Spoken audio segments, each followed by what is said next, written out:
Bobby Grotto Weep Ninny Bong. I'm Engineer Hoist, and welcome to our weekly Transformers Earth Wars news stream. And I want to say hello to the folks in the chat. We've got Super VH, Grand Galvatron, Oktar, one of our channel members, and I saw Gen 1 Red Alert, another channel member here. Void Edits, Ditto, Prime and Duncan, and the Hats, Kid and Glitch. The Professional Husky, Wolfman, 1976, Razorquake, 46, Damon Swinky, Joey Johnston. Welcome to everybody. PBQ 18, welcome. Thank you all for being here. We're going to talk about this weekend's event, some updates on the new bots, Roadbuster and Halfshell. We learned about their abilities. I do have them in the test account, so we'll take a look at them in action. Well, one of them. And there was some new information about an upcoming feature shared in the official live stream earlier today. And so we'll talk about that a little bit as well. And I do have a few crystals to crack. It's not a huge one like it's been the last few weeks, but it's a fair amount. So we'll get through that once we get done with the news. And, of course, I got some new stuff in during the week as well. But first, let's go ahead and talk about the news. This weekend's event is called The Last Stand. Gather your alliance and take part to win up to 500 combat shards. Those are the 5-star combat shards. Those are the only kind of combat shards you can get. 40 combat premium chips, 100 combiner crystals, 250,000 combat spark and combiner spark, and some G metal and gold power core chips. It is a totalizer event for the Alliance, meaning there's no prestiges. It's just one big prize list. Starts at the usual Friday start time, ends at the usual Monday stop time, and a super XP during the event. Headquarters level 4 to be able to participate and to be in an Alliance. You hit the yellow event button, pick your zone, win the battle, collect your points, collect the prizes. Yeah, the event battle zones are the standard battle zones, which it's becoming more and more standard. I think I might even start not even including the slide unless it is something different than what what it normally is. We'll see. It depends whether I remember to take it out or not. And then here's a list of the totalizer prizes that you can earn throughout the event. You and your Alliance mates, and you can see the prizes. And if you want to see more, you can see it in the newsletter, or just wait till the event starts tomorrow, and then you can scroll. 750,000 points is the completion of the event. And there you go for the event. So again, we saw this last week. Roadbuster brings a lot to the party. rocket launchers, grenades, and a whole lot more heavy artillery. Besides, armed to the teeth, he's a charismatic and inspiring figure on any battlefield, sometimes turning the brink of defeat into glorious victory. Off duty, though, he can be quiet and almost withdrawn, and he spends any downtime planning for the next campaign and stripping down his personal arsenal of weaponry. And there is his alt mode, and this, of course, is based on his Thrilling 30s Generations toy that came out a few years ago. Next up is his Decepticon counterpart, Halfshell, and he is as cold-sparked as they come. A true mercenary who won't so much as flex his trigger finger unless there's a payday in the offing. However, his fellow Seacons are another matter. He's fiercely loyal to them and will defend them with his last drizzle of fuel, whether or not someone's bankrolling him at the time. In the process, he's become their de facto leader, and the others back him to the hilt. In armored deep sea mode, he wields back-mounted fission cannons. And there is the turtle power with his fission cannons there on his back. And of course, we'll go over here as usual. We've got the Thrilling 30s Roadbuster, and I don't have the Halfshell colors, but I do have Turtler or Snaptrap. It's the same figure, just in the typical G1 style colors, but it's basically the same figure. And so there you go. There's the toys. We've seen them before, and I'm sure we'll see them again next week when it's actually the event to go get them. All right, so back to this. And their ability is called the Shield Piercing Beam. So what this does, you shoot at a foe, which removes their shield and does damage.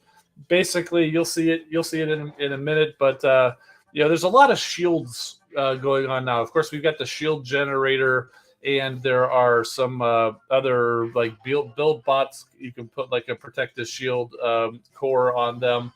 And so that adds some shielding, which makes it a little bit more difficult for the damage to be done from the normal attacks. Well, these guys, they basically, their attack gets in, ignores the shield, and does the same amount of damage whether it's got a shield or not.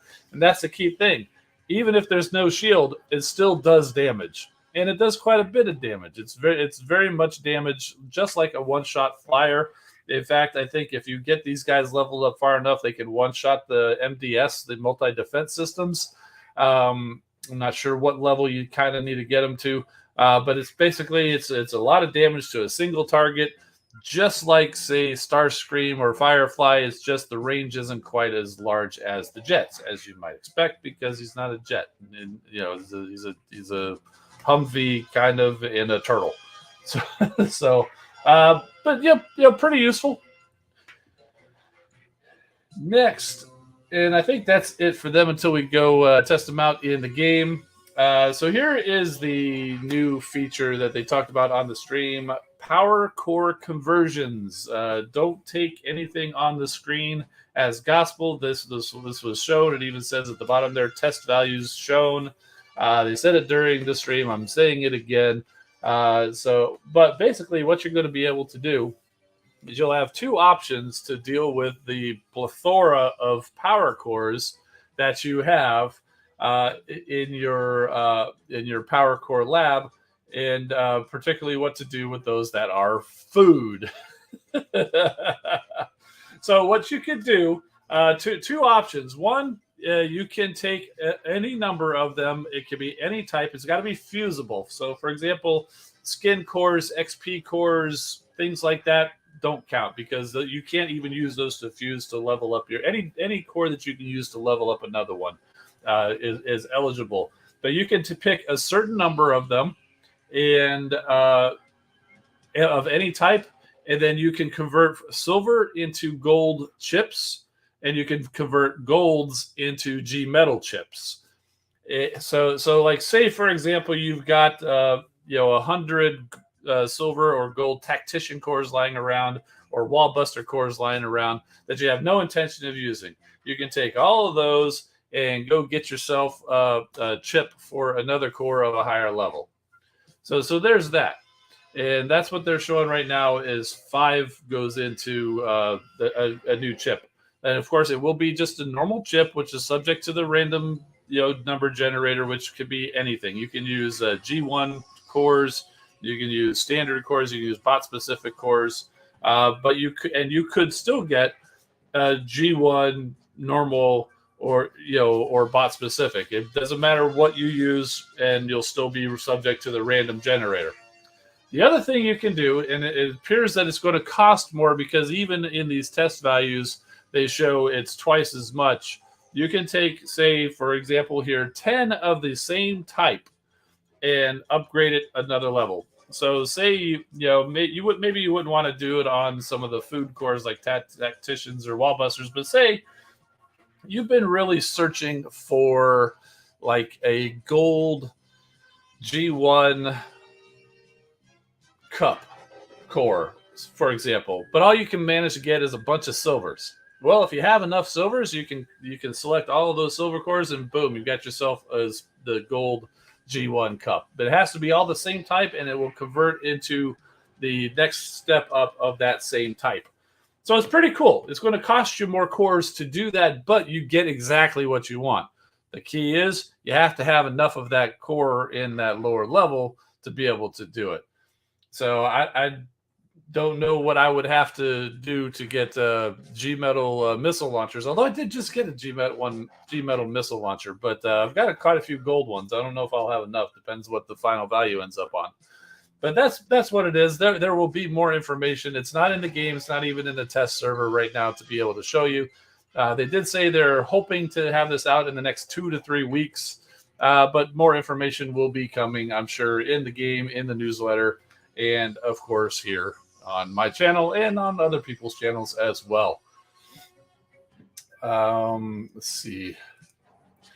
Would this be done one at a time, or could it be done in mass? It looks to be done one at a time, the way they demonstrated during the stream. Do one at a time. But, again, it's kind of early stages. Haven't had a chance to test it out, so we'll find out more when it comes out. So, wait, Hoist, isn't this the thing to get rid of the send in a ticket to convert 100 cores for a G metal thing? Yeah, I think that's kind of what this is. I think they always intended to do something like this, but since it was going to take some time to develop, they went ahead and did the send a ticket thing to start. I don't think the send a ticket thing was ever intended to be the final solution. So I think this is what it's actually going to basically be the permanent replacement for that.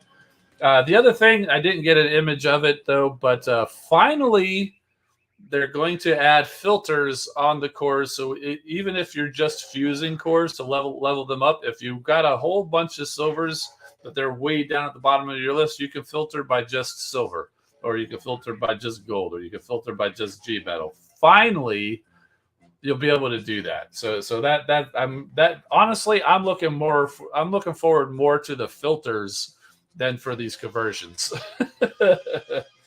But yeah, so there you go. What's next? I think that was it for the news. So yeah, we got the community corner. Let's go ahead and do that. So I have to apologize to all of my regular contributors out there. I completely forgot to put up the stream submissions thread last week. I only just got it up last night. So we've got, we still got some pretty good submissions here. So we'll go through them. First, as always, we've got our good friend Razorquake, who is always very excited when it comes time for Community Corner. So we've got Forza Horizon 5 versions of your favorite Transformers characters, including Laserbeak and Streetwise. Laserbeak actually has a new figure out on the shelves right now in the, is it Studio Series line? I don't have it. I'm not interested in getting it, but I've heard people who have gotten it, they're not particularly happy with it. Honestly, if I want this version of Laserbeak, I've got tons of bumblebees, and if I want one of them, I'm just going to slap some pink paint on one of them.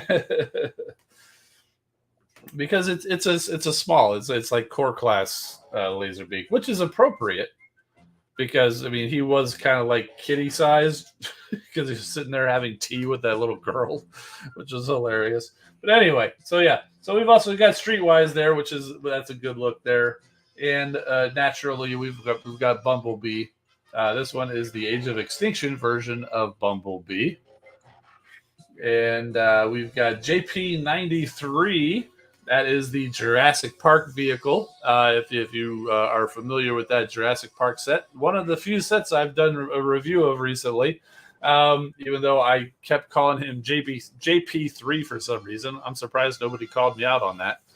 But JP93 is the Jurassic Park vehicle that turns into a bot. So, yeah, well done. Let's see. We also have Loud Pedal, which is a black version of Trax, really, but he's a Decepticon. I think there was a Masterpiece version of this came out not too long ago. I didn't end up getting it, but it looked cool. I almost started to warm up to it the more I saw it, but by the time I was close to buying it, it was already all sold out, and I thought that was a good thing. So we've got Cybertron, Megatron, and Galvatron as a sports car there, just because honestly, this is a racing game, which is mostly cars, so he doesn't have space cannons or a lot of aerial vehicles or whatever to choose from. So I think that's a good job there with that.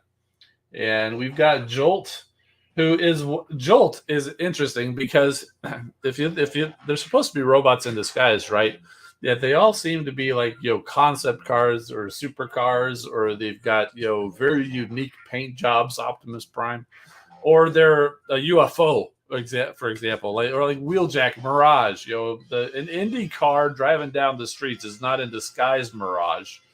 But yeah, Jolt is like a sedan. He's a family vehicle. Jolt is like one of the very few that actually took the whole blending in concept to heart. So good job with that. And he's saying, I know it's bad, but this Cybertron hotshot, that's not too bad. That's good. I mean, you've done about as good a job as you can do.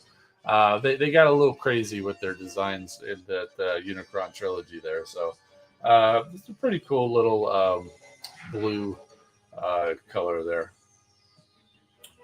So next up, we have PB2 18 with his version of Halfshell in Minecraft.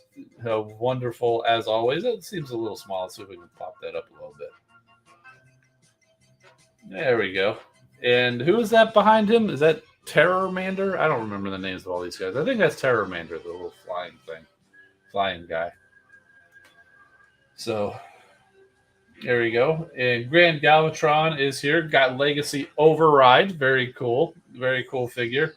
It's kind of funny. They were slow to come out, but now they're like she's shelf warming at my Walmart.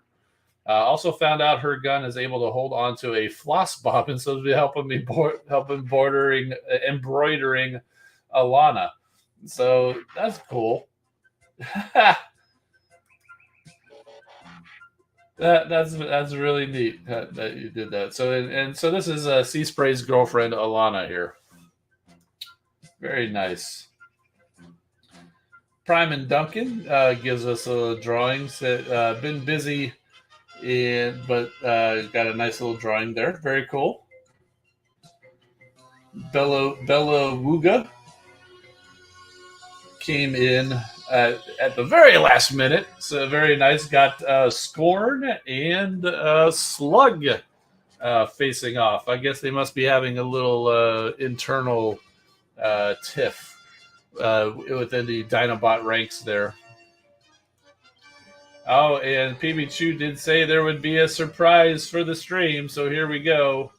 We've got the surprise for the stream. This is the G1 colors of Snaptrap, Turtler, and Seawing back there behind, including the backside view of the fission cannons and the upgraded look with their. Oh, he's even flanked by Blobclaw or Nautilator. So very cool. Nice surprise. Thank you so much for that, PB2.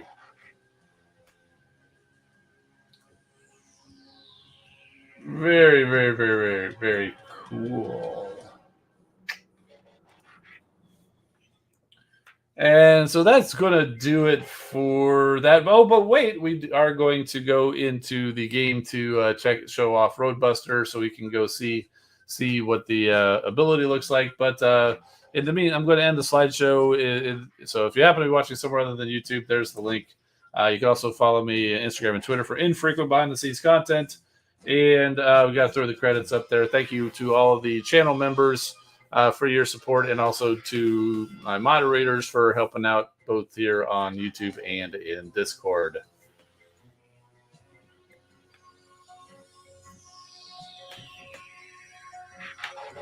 So there we go with that, and let's head on over to that. As you can see, there's a big disclaimer across the top. It says test server. This is the test account. This is not my actual account. I do not have the bot yet. This is just for demonstration purposes, because there's going to be people, even with all that, going to be like, "Oh, did you get the new bots already?" I don't get a lot of that, but yeah, it happens.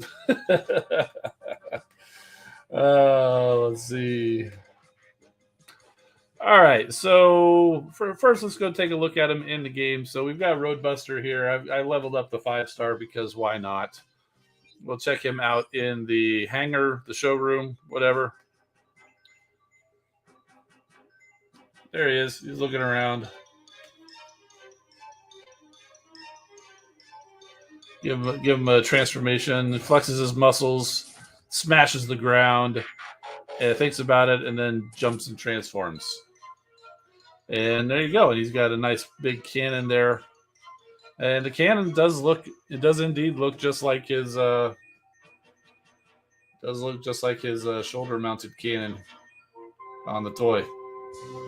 That's blurry and tiny, but it's there.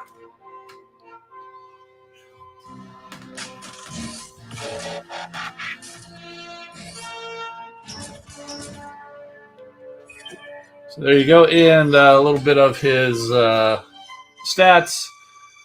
I've got him at level 51, ability 8. I don't have any power cores or anything equipped to him. Power cores, he is a special class, so he basically just gets the universal cores. Although he is going to be getting a G1 core, which as of right now, it just says increases special ability damage by a certain percentage. Which, okay, I don't know if that's going to be final, but that's what it shows right now. And then, of course, he has his bio, which is what we have read in the earlier in the stream. On the Decepticon side, Halfshell should be around here somewhere. So there's Halfshell. Is saying, "Bring it on, punk. Show me the money. Show me the Shaddix," he says. So he's got a nice big shield there, which turns into basically his turtle shell.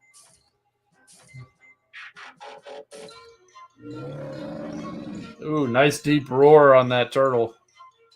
He's very square, but that's true to the toy. The toy is very square.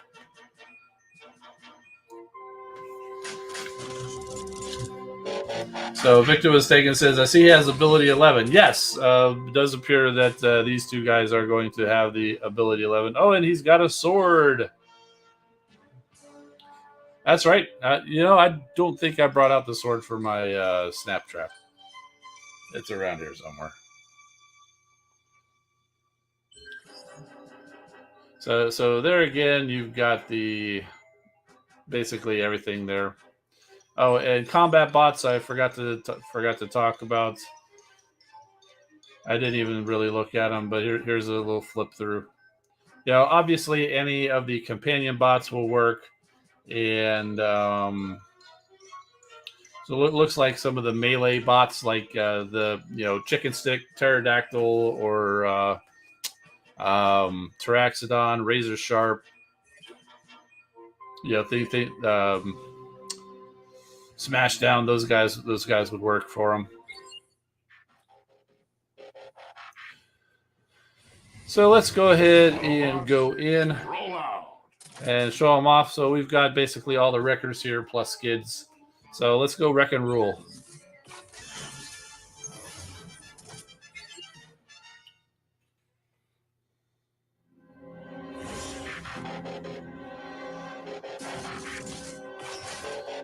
So first things first, we are going to just drop Roadbuster here. Concentrate your fire. So there he goes. He does have a little bit of a mid-range attack with the blaster, and so there's his range here. And so he just kind of drops down, fires a couple little blasts, and right now it says 5,381 damage. So pretty good, decent amount of damage. And that's all going to be to one target. But he is melee, so he's kind of slow and the range is short.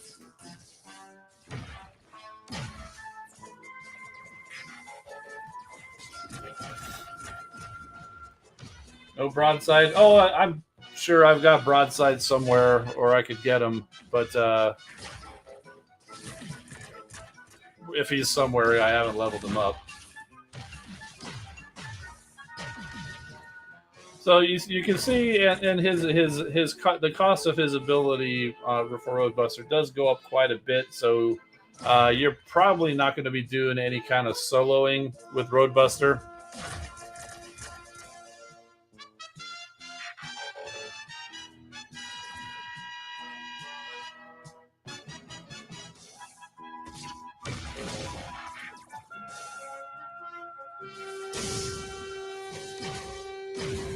The ability level, he's level 51 with ability level 8.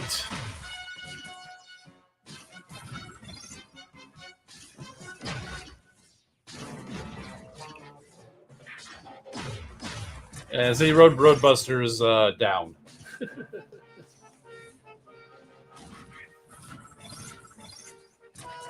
So remember, all these other bots that I have on here, they've got combat bots and power cores, and I did not equip Roadbuster with anything.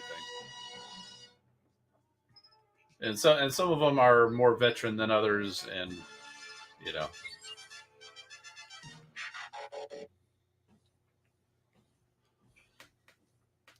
And I saw you wanted to see the backside of Halfshell.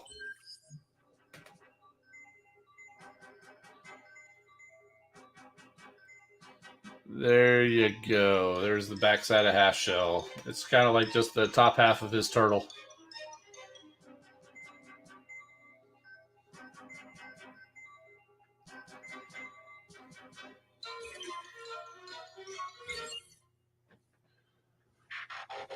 So yeah, pretty straightforward ability. Not game changing, but it will be useful.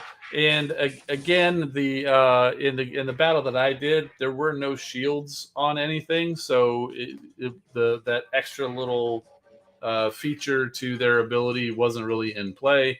But the one of the benefits is the attack will push through any kind of a shield. It'll basically ignore the fact that the shield is there and cause the same amount of damage. And it is quite a bit of damage. The range is just a little bit limited. And I think I heard something that ability 11 is actually going to be, the boost is going to be kind of like an increased range, which, even though that doesn't sound like a big deal for him, you saw what kind of range he had. I think an increased range would be kind of nice.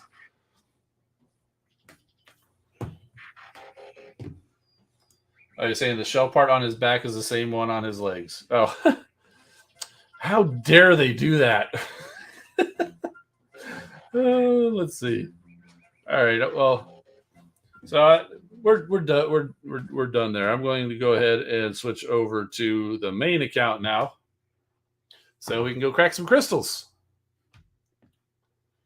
So stand by with the no background music for a moment while I bring up the other game. Here we are. As you can see, no more test server indication because this is my main account. In fact, I have some dispatch missions completed. I've got a few bots researching. I just put Lugnut, who I just got at 4-star last week. He is in getting leveled up. There he is. So I just put him in a little bit ago. So he's in the lab getting leveled up. But we've got crystals to crack.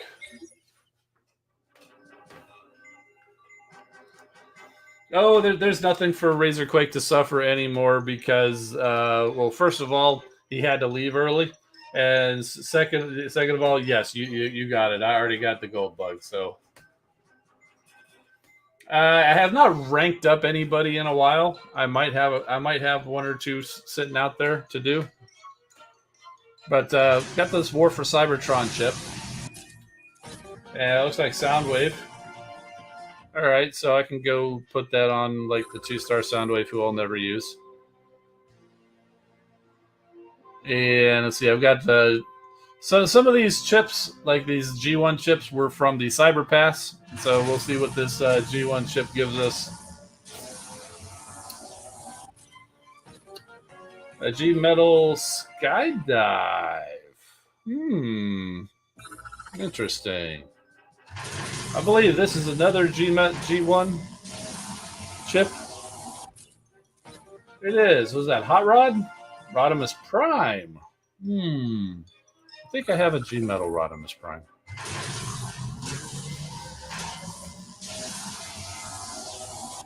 And I believe these are just standard gold chips.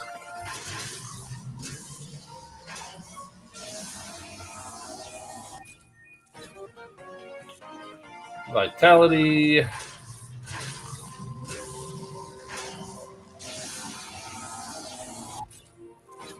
And that's ray blockers. This is for... Is this a build bot or is this one of those new building cores? Prevents nearby enemies from being healed. Area of effects. Does not block power core's self-regeneration effects. Okay. I haven't ever used that one before. All right, so we got 5 batches of 10. So let's get this dupe city started. Professional Husky says, speaking of crystal cracking, crystal cracked almost 400 during the event Hammer to Fall. It took almost an hour to crack them. Yeah, it does. It takes a while. You see how long we sit here during these streams when I've got a lot of crystals to crack?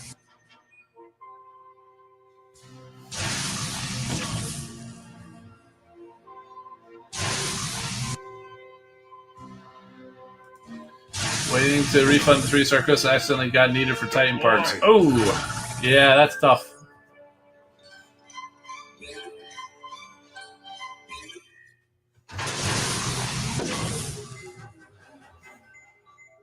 The ray blockers is for build bots, according to the Y problem, who I believe goes by Megatronus, if I remember.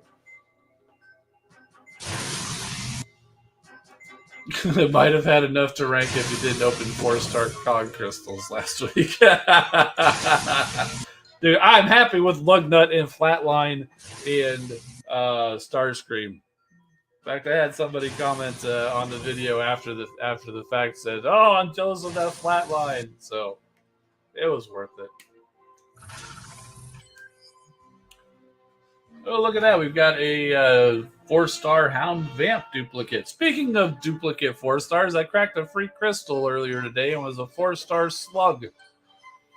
So that's the second 4-star dupe I got today.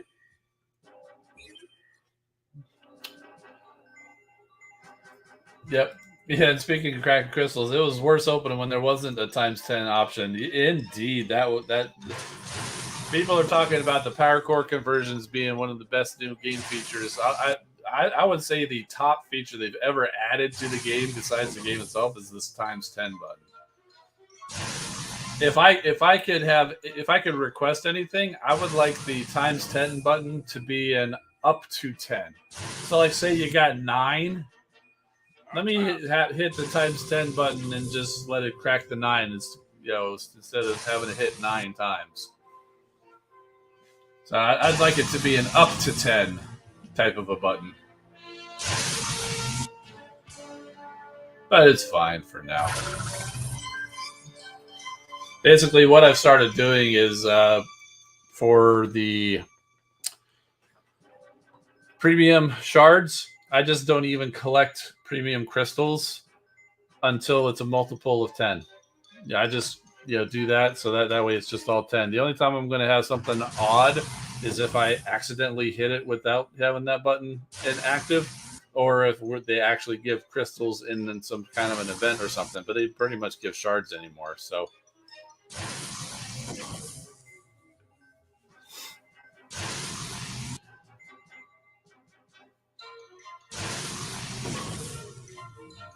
Deploy.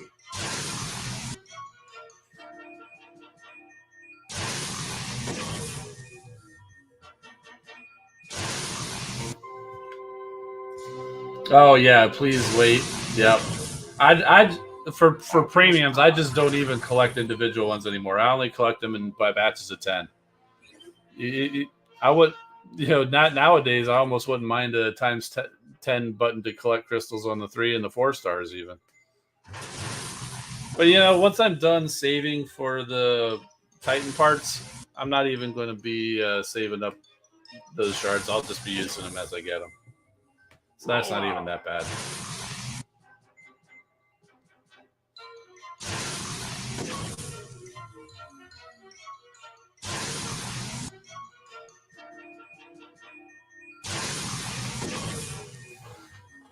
So here we go. The Dupe City is. We're just about to leave Dupe City.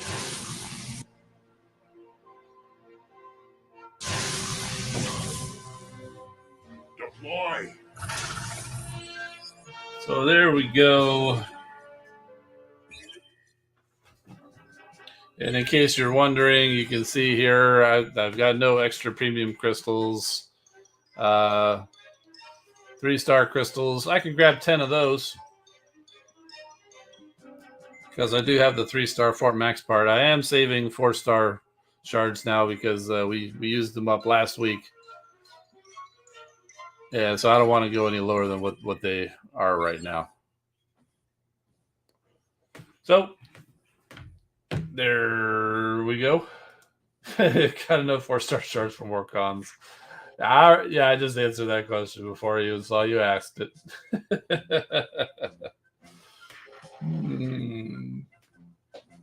All right. Why do companies wait to delete your account data when you request it to be deleted? I'm no expert, but I have a feeling it has to do with backups and something like that. Because companies, if they're doing their job right, and they have deal with a lot of data, they back it up to one or more different places, or propagates through different databases and stuff like that. So to fully delete everything, it might take a little while. So it's not like it's a single file off somewhere where they have all your data. So it's kind of like a spider web of everything. That's my theory, because I've had the same question. So I've got a little bit of experience playing with some database and some like coding kind of stuff. I'm by no means an expert, but I know enough that it does something. But yeah, I'd agree. 30 days does seem a little excessive. So, and who knows? Maybe somebody out there is doing some shady business. All right, so let's talk about some. I hope that's not your case. New bots. I don't remember which order they came in, but so last week we showed off Core Class Legacy Slug. Well, we got his buddy Sludge. So there they are. They're little Core Class dudes. Slug's legs are a little loose. And yes, Sludge really suffers. Slug is a pretty good bot on his own. Sludge suffers greatly for the combining gimmick. Absolutely, oh, terrible. I mean, look at this bot mode. If you move his arms, which are way out, his legs aren't even attached to the right point. So they're attached way over here on the hips, and they're just kind of chicken legged inside to look kind of more normal. So that's just terrible. That's terrible. So if we go to transform him, you got to go, and I think you spin this around. You bring his arms together like this. Bring up his head, and you do kind of just spin the legs back up like normal. But now you're going to want to tuck the hands into the legs, snap everything together, and you've got yourself a little brontosaurus, apatosaurus, whatever kind of saurus you want to call the saurus. So there he is.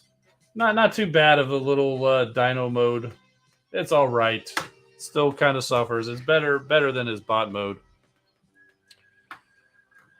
But we'll go ahead and get him into combined mode so we can get them combined.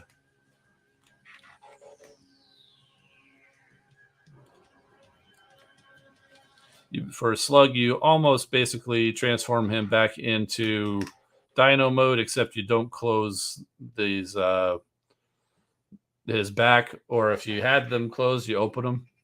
But you do still spin the arms around to Dino mode, and then you fold them back, and they tab in there.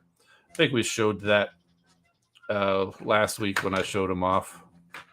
And then you pull his head out of there, and you plug it in. So there's Slug. And for Sludge, sludgy poo, you want to take him back basically to bot mode.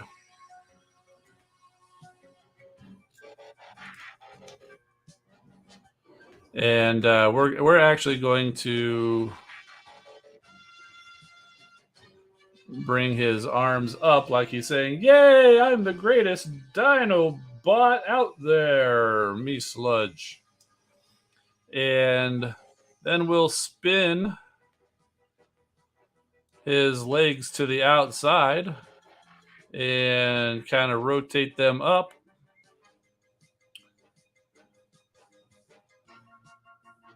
And yeah, I think that's kind of how it goes. And then you can kind of see there's a hole down here and a couple of posts there. And then so his head's just going to go in there and it's just going to tab. It's a pretty good connection. And then he's got holes in his arms which connect there to just make it even more secure. It's a real nice secure connection. And then you can kind of fill out the chest using this other part of Slug's tail. I think you're supposed to put that on before you connect them.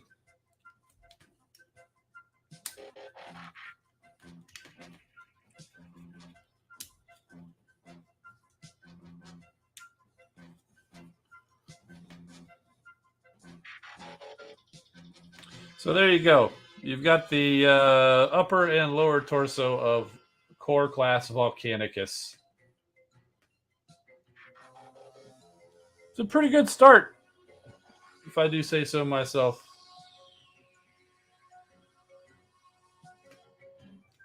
So I'll be looking forward to whenever they inevitably release these guys as the Monstructor.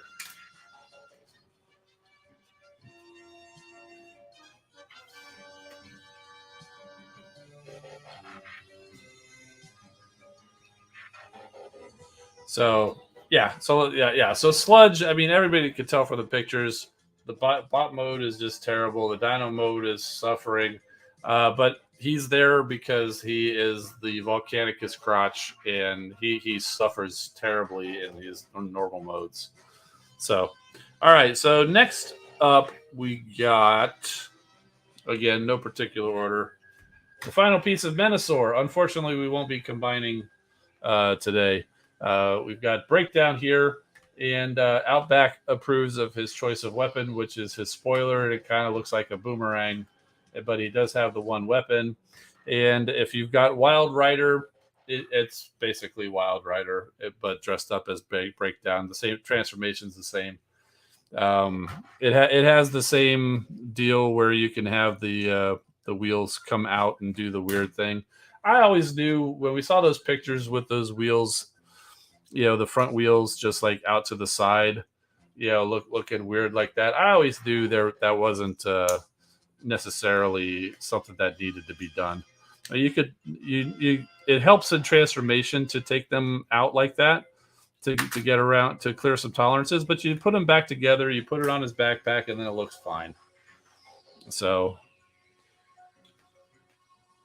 we got Breakdown there, and the reason we're not kind of combining him is for a couple of reasons. Number one, I'm trying to organize a little bit and get some things, clear some space, and I had to put the other Stundicons away for the time being, and other things have kind of gotten in the way, so it's not so easy to bring them out. And secondly, 3 of the 5 Stunticons are currently toy haxed. I still need Dead End and Breakdown to get toy haxed, so I'm gonna wait and get them all fully toy haxed so we can see Menasor in all of his fully toy haxed glory. So yes, you could totally cut the spoiler in half and leave it on his legs if you happen to choose so, and trust your cutting skills. I personally don't trust my cutting skills, so I'll do that. So we'll go with this. We'll move him off to the side. For now, we're going to bring in the next one. We've got Leo Prime. Very cool. I will say his arms are weird as heck because he's got like his whole lion leg on his elbow. So trying to pose his arm in any way, you just got all this baggage hanging off. So it does make that weird. You can actually flip out his. You can flip it around, and he's got these like swords there, so you can can double as kind of like a weapon. Both sides have like they're like knives that he can deploy. So I guess there's that. Let's see. His one side of the chest does open, but I find it only opens for me when I manage to get his the chest open and then try to close it. So he's got, I guess that's his spark or something in there. And his transformation is actually pretty cool. I don't think we'll go through it today, but it's actually pretty cool. And his lion mode is actually quite nice. He's a Voyager class, but a lot of the Voyager-ness of him is in his shoulders. Because if we bring in another recent Voyager class, we've got Holiday Prime here. And as you know, Holiday Prime is roughly the same height as Laser Prime and Siege/Earthrise Optimus. So Leo Prime here is a little bit shorter. He's roughly the size of a deluxe class bot. But again, he's got awesome shoulder pads that the other guys don't. So what he lacks in height, he makes up in shoulder pads. And finally, we do have Nose Cone. I saw somebody asking. In fact, see, there's a deluxe class figure. See, Leo Prime is roughly the same size as. Did I say Nose Cone? It's Needle Nose. It's Needle Nose. So we'll actually put him off to the side too, because for Needle Nose, I want to bring in the last Needle Nose that we got was from the Transformers Collectors Club. They used Firefly as a Needle Nose. And I happen to have G1 Needle Nose from my childhood. I didn't get that's not a reproduction. That's not something I got secondhand. That one is legitimate. I've had for 30 some years needle nose.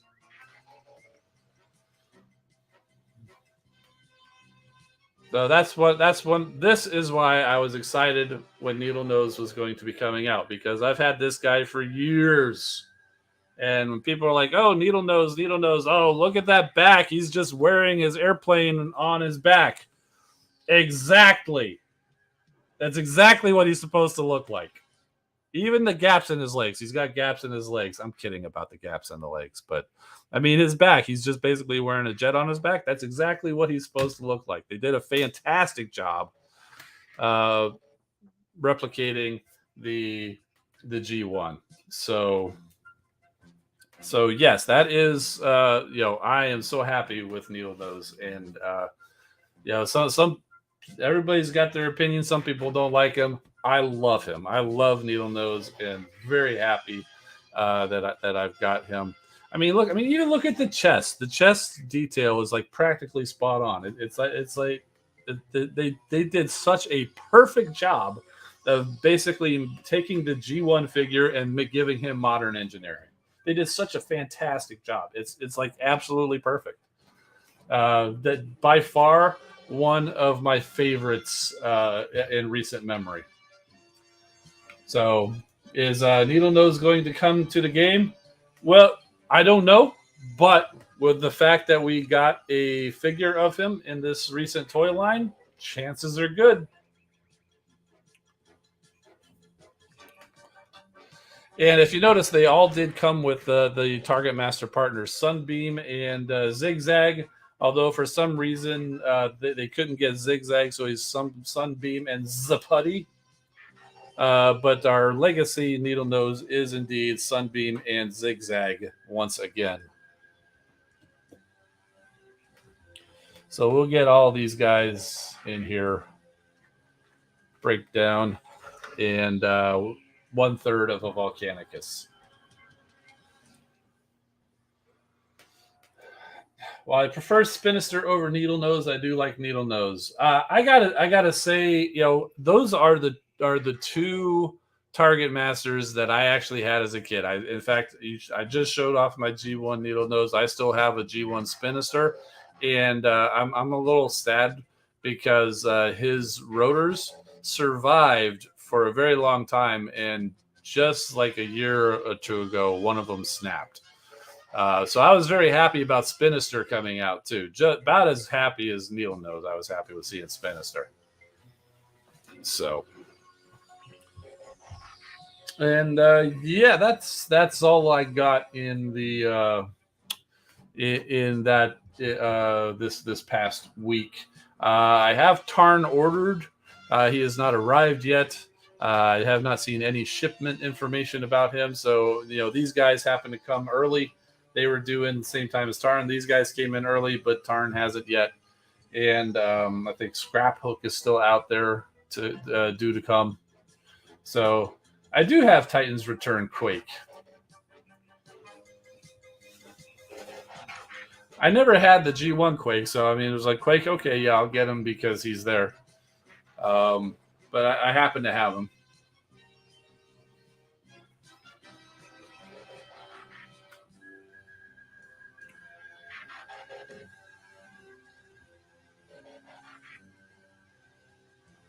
Let's see. Is Monstructor going to come into the game in a few years? No one knows. No one knows. It's certainly a possibility, but I don't know if they even have plans for it. I mean, I'm not at those meetings.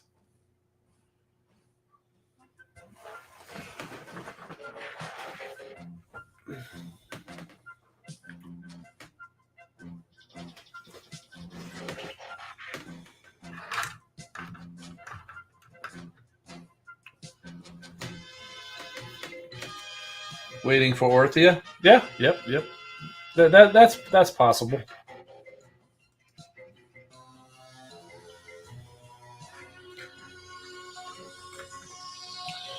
So let's take a look at Needle Nose. We're here. We got a little bit of time. We'll talk. I'll transform these guys. So yeah, pretty standard target master transformation.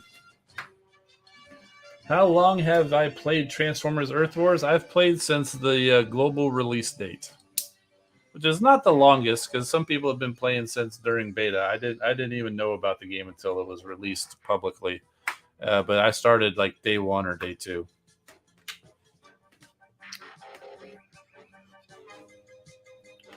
Who would be a Tarn counterpart?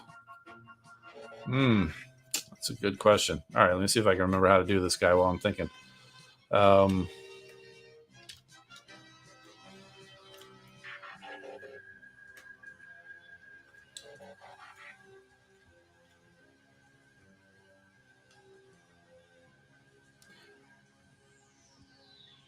I don't know who would be a who would be a good counterpart for Tarn. I mean, he's just he's just a bad guy. He's like a heavy duty tank bad guy. I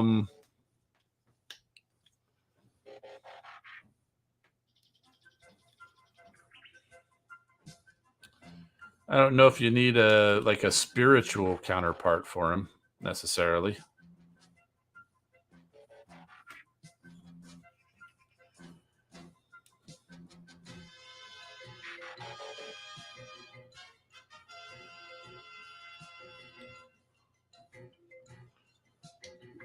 I don't remember how this went. I know that goes back there.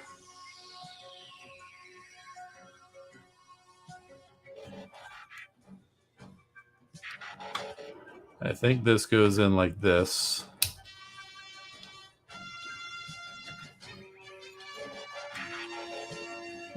I know this all comes back around.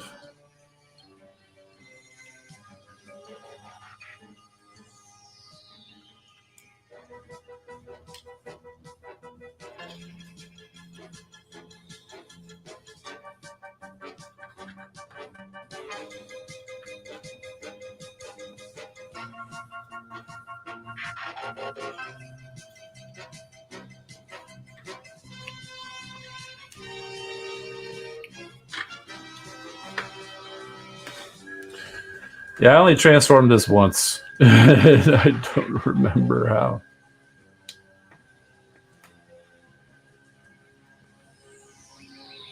I know the leg comes up this way somehow.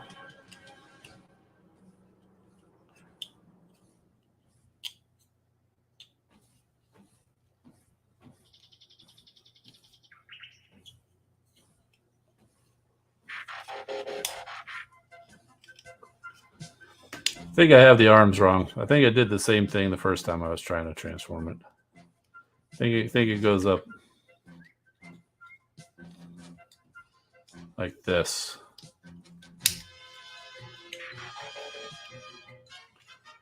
Yep.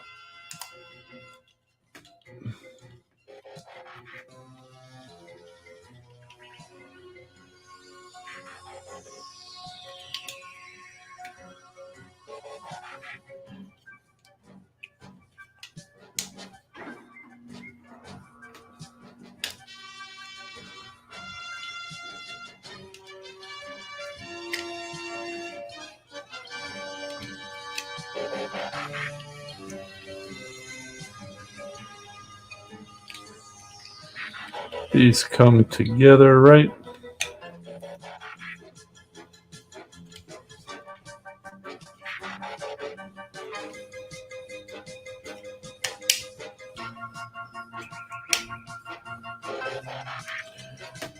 All right, so yeah, there we go.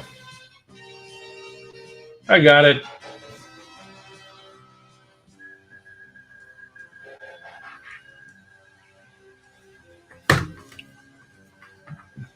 Needle nose. And because he's here, might as well do the G1. And we can compare the target masters.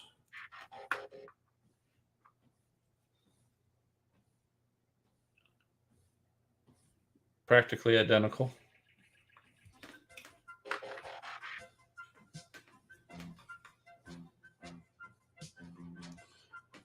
Same, except our legacy Zigzag is not wearing underwear.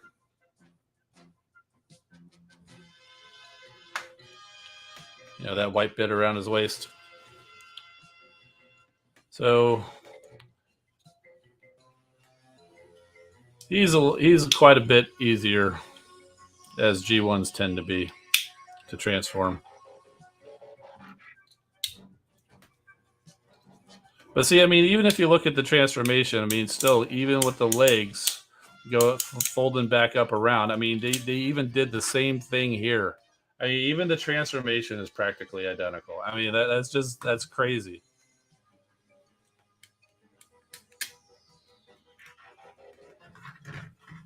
And so there you go. You almost can't tell them apart. They did such a fantastic job replicating the G1 figure. So good.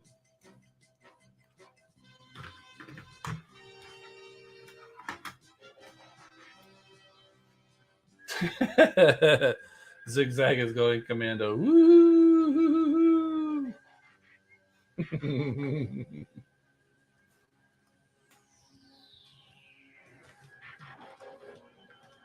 Yeah, you know, I never really finished my thought. Did I say that? If not, I was getting to. I was thinking Roller would be a good counterpart for Tarn, especially if you look at their designs in IDW, particularly what Mastermind Creations produced. It was basically the same figure, just heavily retooled.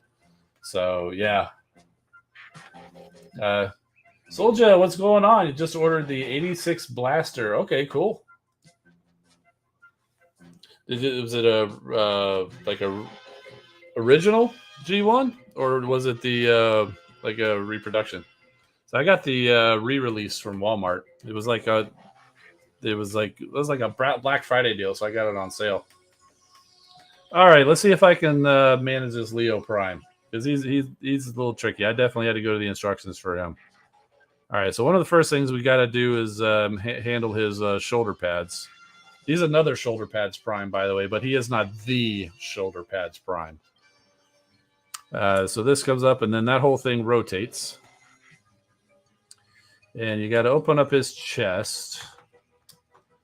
You fold his head down. Oh, but wait. The whole chest comes down, rotates, and then goes back up. This is great. And the arms come out like this. All right, so let's see. The hands kind of fold back like here. The legs. All right, so this all folds in like this, and the inside needs to be, I think we rotate this around like that.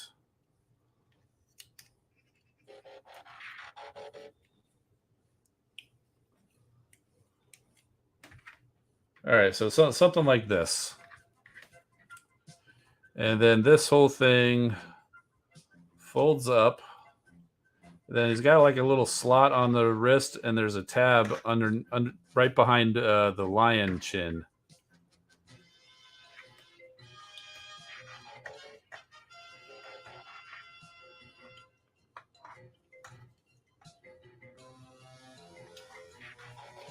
I don't know if I quite got that right.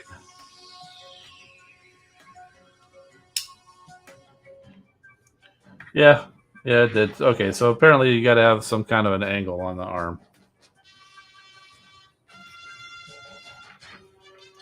See if I can hit it better with this side. Yep. Second time's always easier after you struggle with the first one. And then these two chest pieces just kind of you kind of bring them together. You fold them down and bring them together up under here, just backwards of what they are when they're in robot mode. Then the front lion legs fold around. There's a little slot and a tab. You kind of line that up.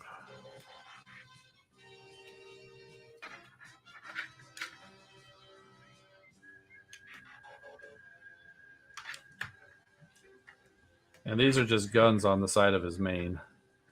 They can be there, or you can put them off somewhere else.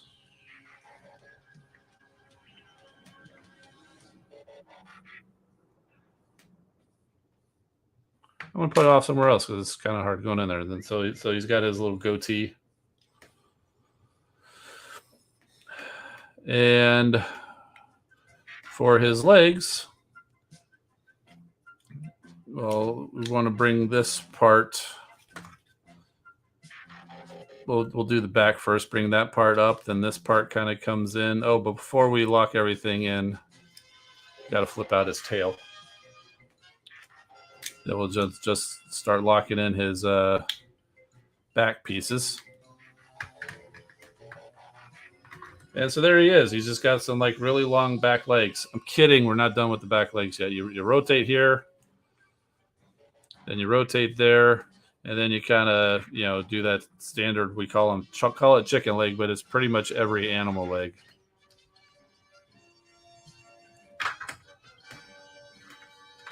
So there is Leo Prime in lion mode. And you can flip out his mane, so he's got some hidden guns in there. And his mouth open so he can go, hey, pew pew, pew pew.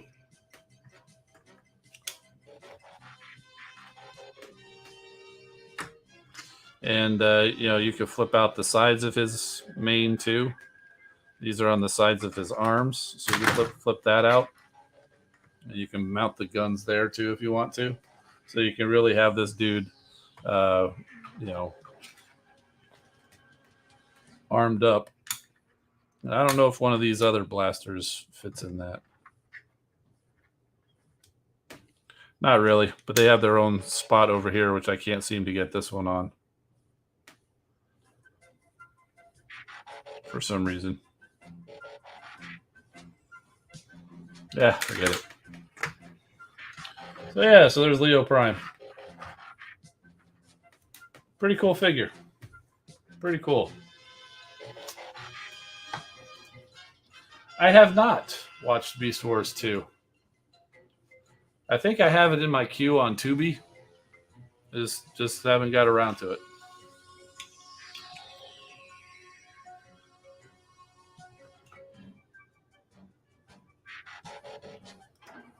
Every beast former uses the hind legs of the animal and the robot legs, basically. Yeah, have you ever noticed that? It's like it always made me crack up anytime you'd see Optimus Primal transform. Basically, he pretty much just stands up, changes his head, and then spins around. He doesn't. There's not a whole lot of transformation Optimus Primal. He's just like, hey, swap out the monkey head with a robot head and turn around. So,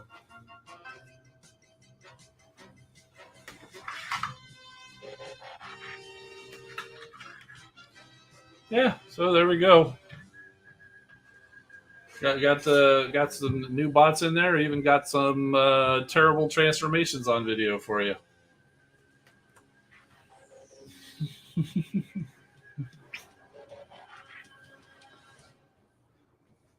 PB2's heading out. Have a good evening. Thanks for coming.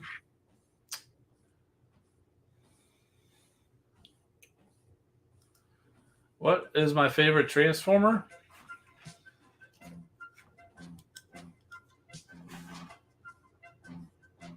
Hot Rod.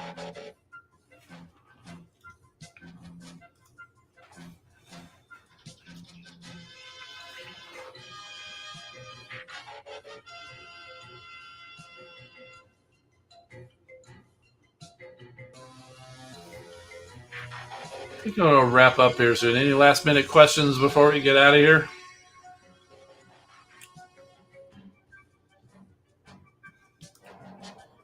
Recently got Studio Series Bumblebee, Ironhide, and Soundwave and Ravage. Yeah, that Ironhide's pretty cool. Ravage is pretty cool. Soundwave is like a pancake. I mean, the bot looks great, but I mean, his alt mode. But I like the Bumblebee movie, pretty much all of the Bumblebee movie Cybertronian modes. I did stop at just the Starscream though. I didn't go for Thrust or Thundercracker or whatever. It's just like I have to have a limit. So, would be interested in any more art for the stream submissions? Of course, That's great. Yes, more the merrier.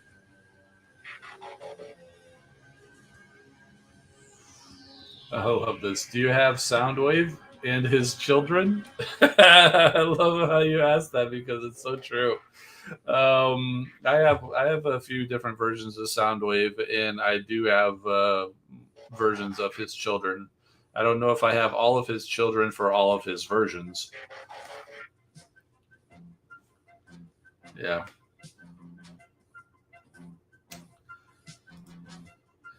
Can that Unicron transform? Yes, it can. In fact, if you go look through if you go search my channel for Unicron, you'll see a few videos. One of them is me transforming that guy from planet mode, which he came packaged in, to robot mode.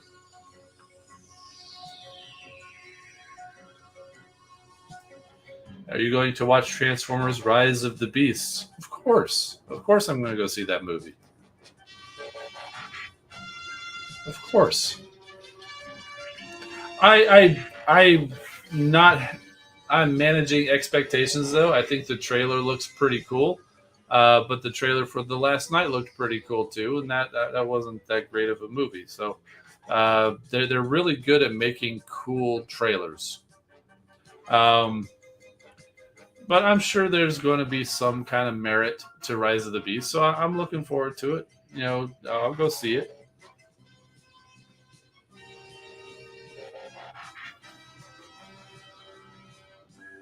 I mean, as much as we complain about the last night, and even I'll be the first to admit, last night is my least favorite of the Transformers movies, and it's not that great of a movie. I still watch it occasionally.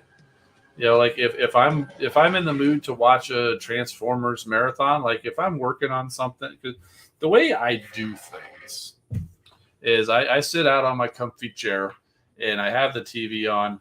But if I'm doing something, whether I'm building Lego or putting together a model kit or transforming figures to put them away or whatever, or working on the computer, if I'm doing anything out there, I like to have the TV on, but it's got to be something I've seen before, preferably something I've seen a lot, because if it's something I haven't seen, I don't want to be doing anything else to distract me. I want to watch the show.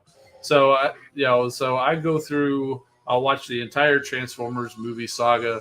I'll watch the whole Lord of the Rings and The Hobbit. I just watched Harry Potter's saga not too long ago. I'll watch the Star Wars saga. All things I've seen numerous times. And so, but if I start the Transformers saga, I don't stop at Age of Extinction. I keep going right on to The Last Night. There's some good parts of The Last Night. Overall, it's not that great of a movie, but there's some good parts to it.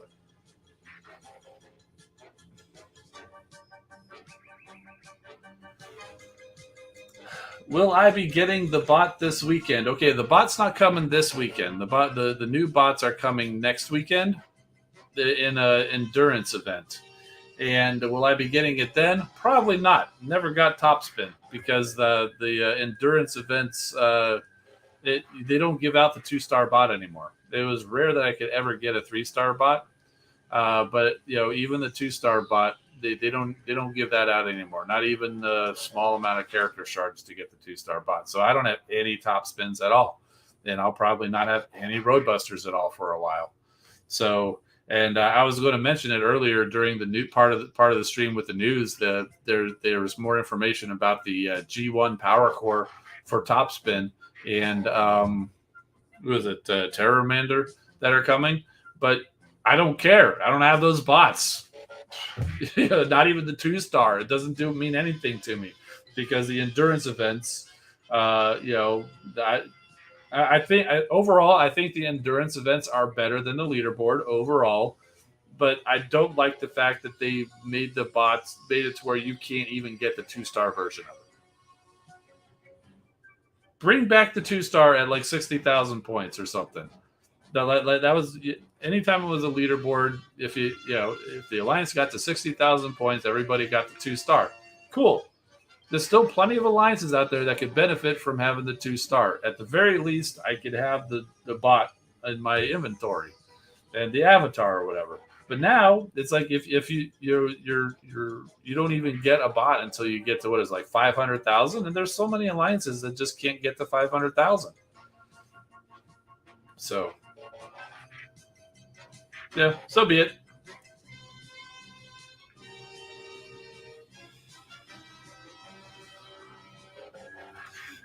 Yeah, I understood you meant your art. Yes, my answer does not change. I would look forward to your art. Yeah. So drawing the head of Velcro and the Lego Transformer. Yeah, I know who Velcro is. Yeah, I think that would be cool. And yeah, if you can draw, I mean, the art that you did was way better than anything I could do. So you know, I definitely it's welcome, 100%. My favorite Decepticon. Oh wait, no, my favorite deception. Okay, what is my favorite way to trick people? Is that what you're asking? I know you mean Decepticon. It's fine. Phones and stuff don't like Decepticon. They think when you type Decepticon, they think you mean deception. So you know, phones are dumb. But who is my favorite? I don't know. I kind of like Lugnut. Just I think in Lugnut in animated is hilarious and great, and the character in the game is great, and the toy that the character in the game is based off is great.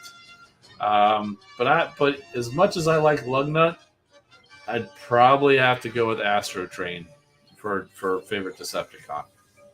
I just always liked Astro Train. I still got my G1 Astro Train, and he is well loved. Um, and also, I ended up working in the space shuttle program, so he's a space shuttle, so it kind of got a little extra nostalgia there for me too. So I'd go with Astro Train. And Triple Changers is just cool anyway. Do I know everything about Transformers? Far from it. I have never made any claims that I know everything about Transformers.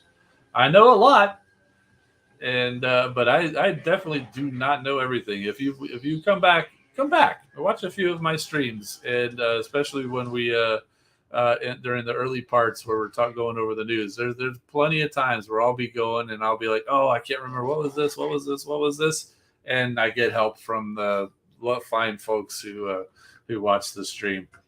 So no, I definitely do not know everything about Transformers.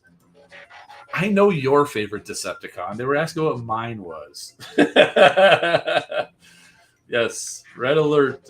Favorite Decepticon, Skywarp. Indeed. Got yourself a nice little Skywarp shrine over there, I'm pretty sure. Skywarp and Jetfire.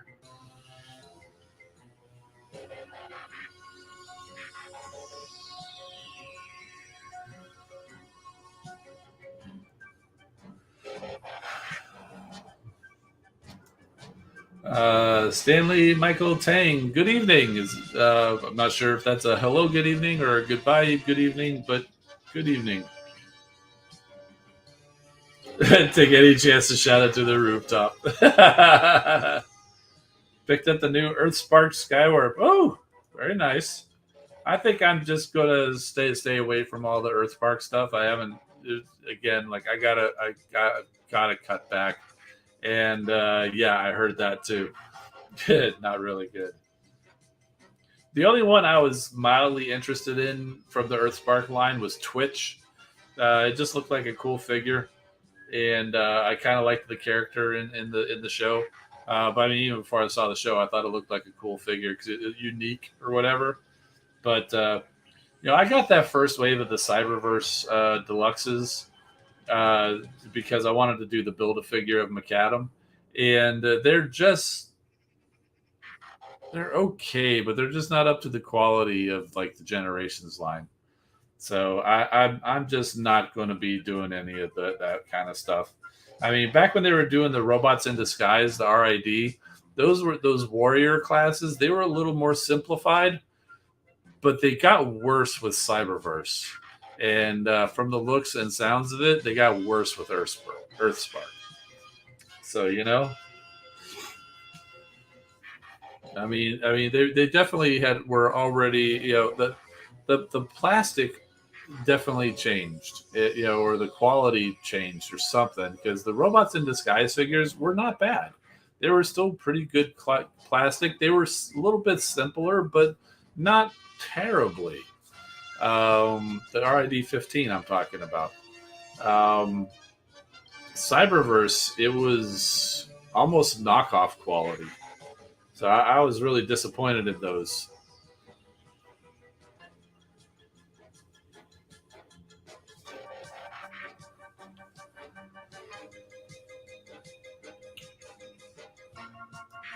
What would you rate Grimlock in G1?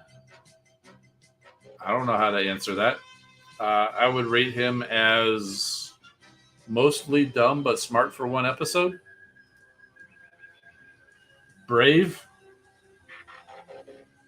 Prone to betrayal.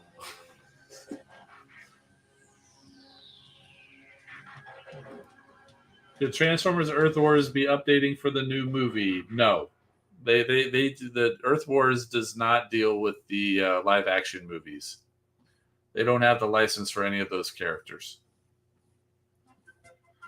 If anything, they may lean into Beast Wars, some additional Beast Wars characters a little bit, but it won't have anything to do with the movie. For example, we've got a pretty new Beast Wars character that just came out in toy form that's not in the game yet. So, could we see Leo Prime in the game? There's a possibility. There's a new toy of him. One way to guess which characters are going to be coming into the game next. It's not a guarantee, but look to the recent toy line. I mean, Skids. We got Skids right about as soon as Skids came into Legacy. We got Bulkhead, the Transformers Prime Bulkhead, right? Yeah, but we got the Legacy version of him. So look to the toy line if you want to try to make guesses on what toys. But then again, we get Roadbuster, who came out like 8 years ago. So I don't know if it was that long, but it's been a while.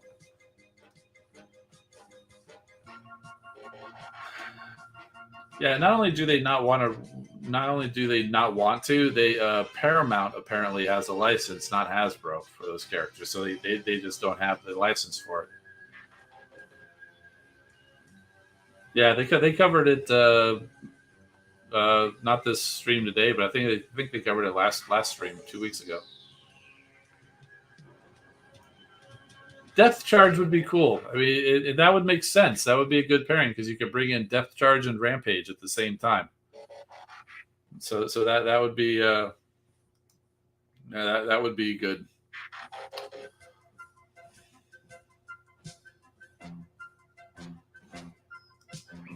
We got Beast Wars Prowl recently too. Yeah, we did. I wonder if we'll see any other animated figures or any other animated characters come through.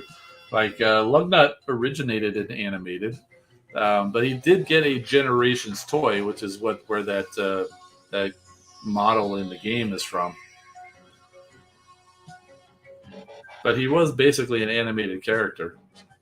They did use Lugnut did show up in the IDW comics a few times, so I'm pretty sure Space Ape had access to some of those. And we are getting an animated Prowl apparently in Legacy. So, is there space for another Prowl? I mean, we've already got multiple Optimuses and Jetfires and Skywarps and Megatrons and Starscreams.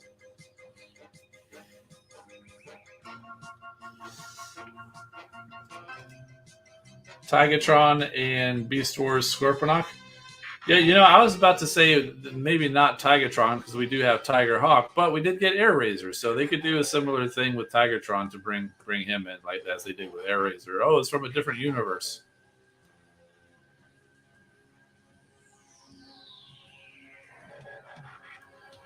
What do I think about them streaming once a month now? Yeah, I did see that they mentioned that today that they're looking at going once a month. I guess that just means they might be more likely to actually give us stuff to share. It seems like they're reserving all the good stuff to be sharing out on during their stream. because even this whole thing about the power core conversions, that wasn't in the newsletter. I mean, I one of the reasons I changed the stream to Thursday night is so I could prepare Wednesday night after I get the newsletter, I could prepare everything so that I don't have to worry about it Thursday, and I could take care of any last minute issues that might have to happen. But now it's like if they're putting out new information on Thursday that wasn't even in the newsletter. So now I got to actually go and watch that stream because I work during the day. I can't watch it live. So I have to go and take the afternoon, and basically what I do is I just kind of scroll through to see if I see any kind of gameplay that I don't recognize, and try. So I got to go kind of pay attention to see if there's something. I mean, even Roadbuster and Halfshell weren't announced in the newsletter; they were announced in the stream. So I would say, if anything, I'm kind of glad that's only once per month that I'll have to worry about being blindsided by new information that wasn't in the newsletter.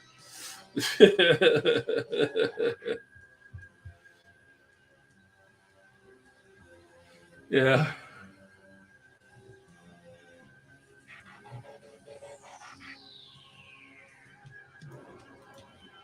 Oh, you're hinting that Beast Wars Prowl was basically kind of a proxy for Leo Prime because he's a lion with an optimist type of a head. True, but he's Prowl. He's not Leo Prime. So we'll see. Time will tell. Just because they put out a toy doesn't mean they're gonna do it in the game.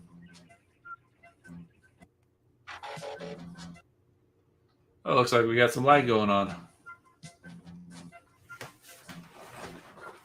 Looks like we got a lot of lag going on.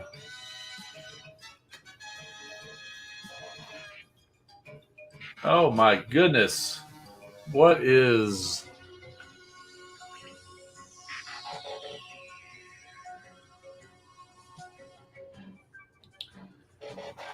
Well, I think the lag finally caught up. I think that's the universe's way of saying it's time to say goodbye.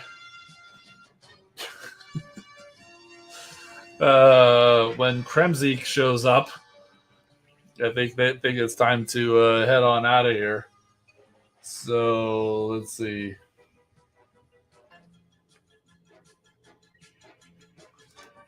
You can relate the stream while you're practicing playing a saxophone, and then when you check, the stream is almost over. Yeah, cool. You're a sax player too. Yeah, I played saxophone in middle school and high school. I played a few other instruments, but I started with the saxophone. Pretty sure I still have a alto sax around here somewhere. It probably needs repairs, but I'm positive I don't have any reeds. So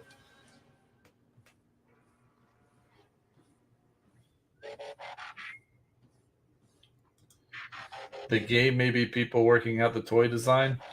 Well, the Space Ape does have a relationship with Hasbro, and they do meet and communicate. So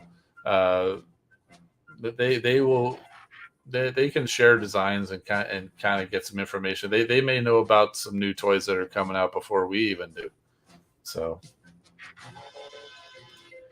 you're just doing it to get the required part of that done with. Yeah, because I like you have to take a certain amount of electives or something. That's how it started for me too. It was one of those things where, like, in middle school, it's like, okay, well, you have to either do chorus or band. And I was like, well, I hate singing, so let's go do band. And the funny thing is, the reason I chose saxophone, and this is looking back on it now and seeing that song, it was just like, why would I even think about this? Man, kids make stupid choices for stupid reasons. But I remember back, it was the Huey Lewis and the News "Hip to Be Square." There was a little saxophone solo in there, and for some reason, I thought it was really cool, and I wanted to play saxophone. But then I go back years later, I listen to that song, and I hear that little saxophone solo, which is like 2 seconds long, and I was like, what was I thinking? So it's like, that's why I didn't want to be a chorus, because I can't sing. It's like, that's just not me. I'd rather be play in the band. But I did it just because I had to. But then I enjoyed it. So I stuck around. I eventually went on to play bassoon as my main instrument. I played the sousaphone in the marching band, that big tuba that you wear. And I played saxophone in they called it the show band. It was basically the backing band for like the chorus. Because at our school we had it was like a chorus, and they did but they did like dance routines too. So the whole choreographed dance routines too, and a lot of schools did that. Most did had their backing music was just tape. Our school, we had an actual band, and so I was in that band playing the saxophone. So it was pretty cool. So we got to go to a couple of extra festivals that the chorus went to, not just what the band went to. So it was fun. I enjoyed it. I even played one year, like my first year in college. I was in the marching band for the first year in college, but then it just kind of faded off, and life happens. So it was fun. I enjoyed it a lot, and so even if you're just doing it because it's required, I hope you at least enjoying it for the time that you do it. Whether you catch the bug to continue or not, I hope you at least enjoy it while you're doing it. So, all right. Oh, that explains why we glitched back there. Hat glitch showed up.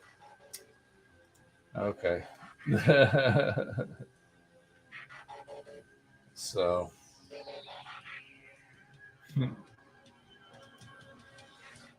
Oh, really? I remember we had we basically just had band. And what we did was like 3 days a week we worked on like normal band stuff, and then like 2 days a week we worked on marching band music. And then we also had like Tuesday and Thursday, or Monday, Wednesday, Friday after school we actually went outside and did the marching thing. And then after the football season it was just like the normal concert style music. So, and since I played bassoon in the concert band and tuba in the marching band, it was actually saxophone my freshman year, and then I switched to tuba. They were short. They were short on, like, they had too many saxophone players. So like, hey, saxophone players, you could probably do like baritone is kind of like the similar type of thing. And I was like, hey, I'll switch, but I want to play the tuba. And they're like, okay. So, but yeah, so it was a little bit of both for us. So just got to do it for a few more years. Well, enjoy. I hope you enjoy it for a few more years. I look back on it fondly. So, well, on that note, no pun intended. I think it's time to head on out of here. It's been fun. I'm Engineer Hoist. Keep all of my friends. We'll see you next time.